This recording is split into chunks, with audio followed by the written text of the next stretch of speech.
Hello नमस्कार मंडळी, आज मी तुमच्यासोबत शेअर करणार आहे एग लपेटाची रेसिपी माझ्या स्टाईलने. सो कढईमध्ये मी पहिला तेल घेतलं आणि त्याच्यात मी घी घातलं आणि मिरची घातली आणि भरपूर सारे लसूण घातले ठेचून आणि 2 इथे मी मोठे कांदे घेतलेत. ही नक्कीच ट्राय करून बघा तुम्ही रेसिपी, खूप छान बनते. आणि कांदा सॉफ्ट झाल्यावर मी त्यात 2 मोठे टमाटर घातले.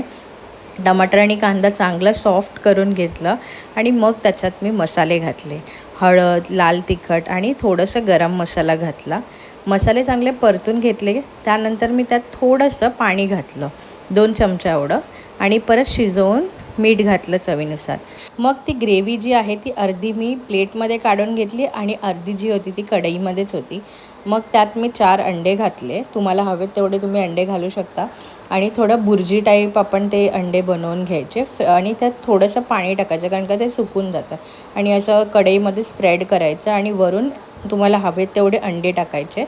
आणि ते टाकल्यानंतर ना फक्त ती जी आपण एक्स्ट्रा ग्रेव्ही केलेली आहे ना बाजूला ठेवलेली, ती वरून टाकायची आणि झाकण लावून चांगलं मंद आचेवर शिजवून घ्यायचं. आपली अंडा लपेटा रेडी आहे. मस्त कोथिंबीर घालून सर्व करायचं. Okay, bye.